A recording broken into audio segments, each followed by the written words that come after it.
There's a moon in our solar system that should not exist, not according to the physics we thought we understood.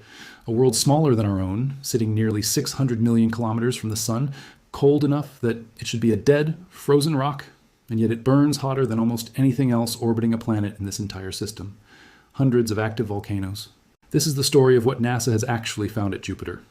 Not the sanitized, simplified version that gets 3 seconds on the evening news, but the layered, unsettling, occasionally mind-bending reality that scientists have been quietly piecing together, one flyby at a time, using a spacecraft that was never even designed to look at moons in the first place. Because here's what most people don't realize. Juno was built to study Jupiter, the planet, not its moons. But the moons kept getting in the way of the data, and what they revealed, almost by accident, turned out to be some of the most important planetary science of the decade. To understand why this matters, you have to go back to January 7th, 1610. Galileo Galilei pointed a primitive telescope at Jupiter and saw 4 points of light that shouldn't have been there. Not stars, because stars don't move relative to each other from night to night. These did. He was watching 4 moons orbit another planet, the first time in human history anyone had proof that Earth was not the center of everything that moved. 416 years later, those same 4 moons, Io, Europa, Ganymede, and Callisto, are still rewriting what we think we know, except now we have a nuclear-powered, radiation-hardened spacecraft doing the watching instead of a lens made of ground glass. Here's the first thing that should stop you cold. Jupiter currently has 101 officially recognized moons, according to the International Astronomical Union's count, as of March 2026, 101. And that number is almost meaningless because scientists are now finding tiny moons so quickly that the IAU has decided the smallest ones will no longer even get names, unless they turn out to be scientifically significant. Think about what that means.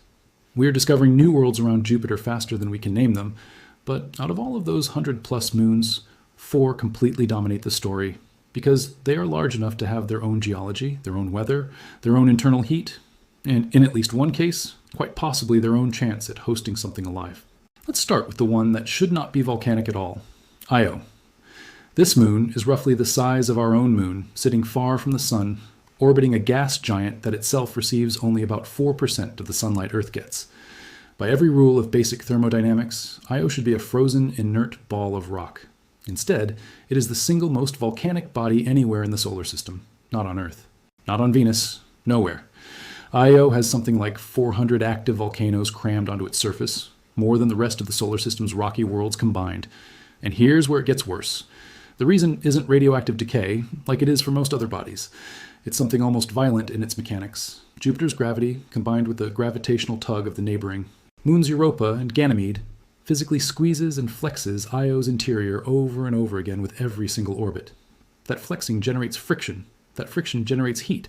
And that heat is enough to keep Io's insides molten permanently, on a scale that dwarfs anything we've measured elsewhere. For decades, the working theory among planetary scientists was that all of this volcanic fury was being fed from below by one continuous, planet-wide ocean of magma, a shallow global layer of molten rock sitting just beneath Io's crust like a pressure cooker with hundreds of separate blowholes. It was a clean theory. It explained the sheer number of volcanoes. It made intuitive sense, and in December 2024, NASA's Juno spacecraft proved it wrong. During 2 extraordinarily close flybys, the spacecraft coming within roughly 1,500 kilometers of Io's tortured pizza-colored surface, Juno used something almost deceptively simple to test the theory: gravity itself. Juno measured Io's gravity by calculating how it affected the spacecraft's own acceleration during those close passes, and used that data to study tidal deformation of the moon's interior. If a global magma ocean existed, the moon would flex in a very specific, very predictable way, as Jupiter's gravity pulled on it. The data didn't match. There was no shallow, global magma ocean. The tidal response simply precluded one. So what's actually down there?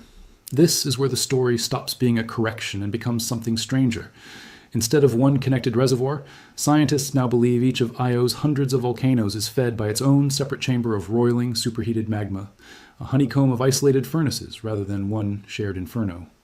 And if that sounds like a downgrade in drama, wait until you hear what those individual chambers are capable of.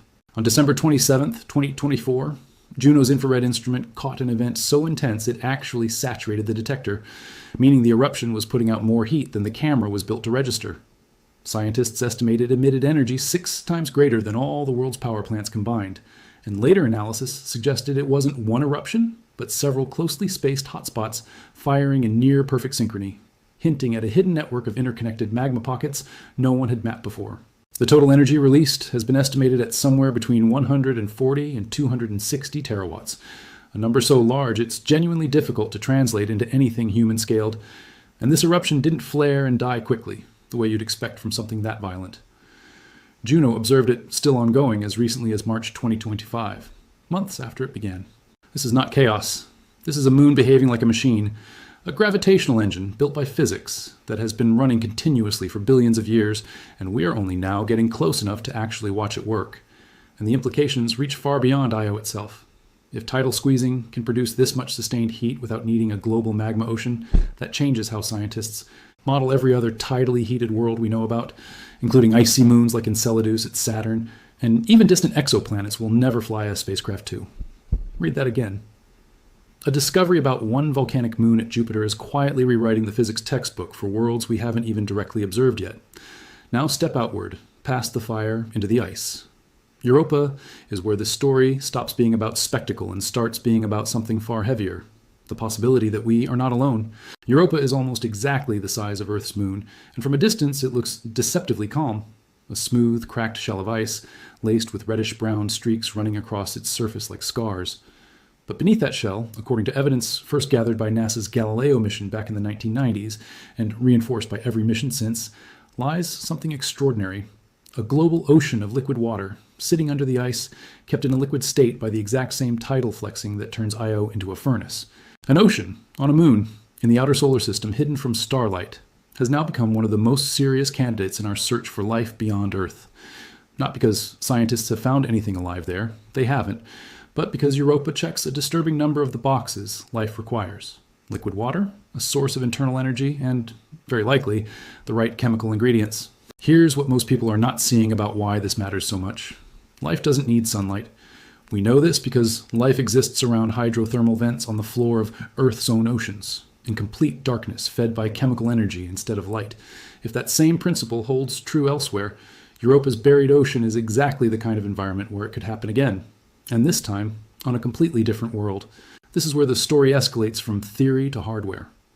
On October 14th, 2024, from Launch Pad 39A at Kennedy Space Center, NASA launched Europa Clipper, the largest spacecraft the agency has ever built for a mission to another planet, and the first NASA mission ever dedicated entirely to studying an ocean world beyond our own. It's currently traveling 1.8 billion miles across a trajectory built on gravity assists, first swinging past Mars, then coming back for another assist. Flyby past Earth in 2026, meaning that as you're reading this, Europa Clipper is either approaching or has already completed a maneuver that uses our own planet's gravity to sling it further out into the dark. It's scheduled to enter orbit around Jupiter in April 2030, and once there, it will make 49 close flybys of Europa, some coming within a punishingly close 16 miles of the surface. Think about what that kind of proximity means for a moon sitting inside one of the most brutal radiation environments in the solar system. Jupiter's magnetic field traps and accelerates charged particles into a belt so intense that spacecraft engineers essentially had to build Europa Clipper like a tank, with a vault to shield its most sensitive electronics.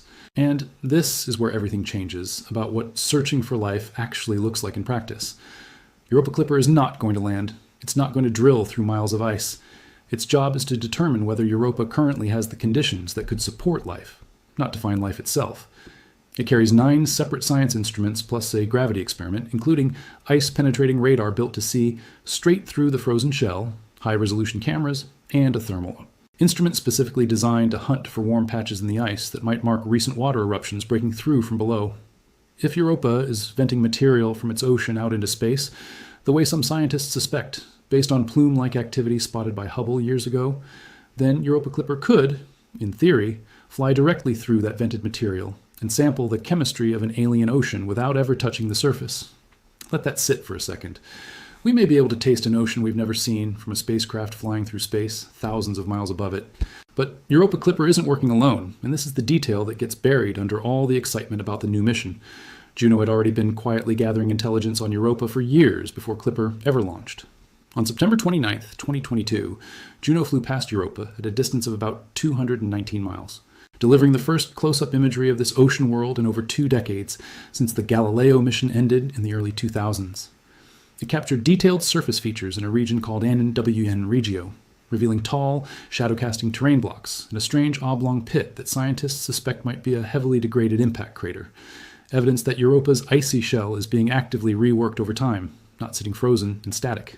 And in a move that shows exactly how interconnected NASA's outer solar system strategy has become, data from Juno has already provided new insight into the thickness and subsurface structure of Europa's icy shell. Information that Europa Clipper's own team will use to plan exactly where and how close to fly. Here's the real story that mainstream coverage tends to skip entirely. This isn't one mission chasing one discovery. It's a relay. Galileo found the evidence for an ocean in the 90s. Juno, a mission built to study Jupiter itself, kept circling back to steal glances at Europa on the side, refining the map. And now Europa Clipper is flying out to finish what both of them started, using every scrap of data the earlier missions handed down. According to NASA's own science leadership, that's not an accident. Officials have explicitly described Europa Clipper's discoveries as building directly on the legacy that Juno, Galileo, and Voyager created in the search for habitable worlds beyond Earth. This is not a random collection of missions. This is a decades-long campaign, executed in stages, each one setting up the next. Now push further outward, into territory that gets almost no attention, and you find Ganymede, the largest moon in the entire solar system, bigger than the planet Mercury, and hiding one of the strangest features of any moon we've ever studied, its own magnetic field. Not an induced ripple caused by Jupiter's field passing through it, the way Europa and Callisto experience. A real self-generated magnetic field produced internally, the kind of feature we normally only associate with entire planets. That single fact turns Ganymede from a big ball of ice and rock into something closer to a miniature planet with its own working internal dynamo. During a close approach in June 2021, Juno's magnetometer and plasma sensing instruments captured direct evidence of Ganymede's magnetic field physically breaking apart and reconnecting with Jupiter's much larger magnetic field. A violent, invisible tug-of-war happening in the space between the two bodies. One of the mission's own scientists, Thomas Greathouse, described the finding by pointing out that nothing about studying Ganymede is easy or small when your neighbor happens to be the biggest planet in the solar system. And this was the very first time this specific magnetic interaction had ever been measured up close. Juno's ultraviolet spectrograph tracked this interaction unfolding through this moon's own auroral emissions, organized into two glowing ovals wrapped around Ganymede like invisible crowns. A moon with weather made of magnetism instead of clouds. And then there's Callisto, the outermost of the 4 Galilean moons, and for decades, the quiet outlier of the group. Here's a fact that sounds almost too specific to matter, until you understand what it actually confirms. Jupiter has some of the brightest, most violent auroras anywhere in the solar system, driven by its enormous magnetic field slamming into the solar wind. But the moons themselves also carve their own individual signatures into that light show, glowing footprints stamped into Jupiter's polar atmosphere by the electromagnetic connection between planet and moon. Hubble had already confirmed these satellite footprints for Io, Europa, and Ganymede. But Callisto's own signature had remained stubbornly elusive for decades, too faint and sitting too close to Jupiter's own overwhelmingly bright main aurora to separate out. Then in September 2019, something almost coincidental broke the deadlock. A massive stream of dense solar wind slammed into Jupiter's magnetosphere, compressing and shifting the main auroral oval closer to the equator. And in that brief window, a faint but unmistakable signature appeared exactly where Callisto's magnetic connection to Jupiter should be. The finding, led by scientist Jonas Rabia and published in Nature Communications in September 2025, finally confirmed that all 4 Galilean moons, Io, Europa, Ganymede, and Callisto, leave their own individual mark on Jupiter's atmosphere, closing out a mystery that had outlasted the Hubble Space Telescope's best efforts. Instruments aboard Juno detected field-aligned electrons streaming along Callisto's magnetic. Each one is actively, continuously interacting with Jupiter's vast magnetic environment, shaping the very light we see glowing at Jupiter's poles. What most people picture as a distant, static family portrait of moons orbiting a planet is actually a live, electrically active system, one where every member is talking to the others, whether we can see it happening or not. So, where does all of this actually leave us? 4 moons. One violently active with independent magma chambers instead of a shared underground ocean, still erupting with more force than we've ever recorded there before. One almost certainly hiding a genuine subsurface ocean, with a $5 billion spacecraft now more than a year into an 8-year journey specifically built to determine whether that ocean could support life. One larger than an entire planet, generating its own internal magnetic field and locked in an active, reconnecting magnetic struggle with Jupiter itself. And one long thought to be quiet, now confirmed to be silently wired into Jupiter's electromagnetic system the entire time. just too faint for us to notice until the right solar storm happened to hit at exactly the right moment. And underneath all 4 of these worlds sits the same machine, doing all the driving, Jupiter's own colossal gravity and magnetic field, endlessly squeezing, bending, and charging everything that orbits it. This is what most explanations of NASA's discoveries on Jupiter's moons miss entirely.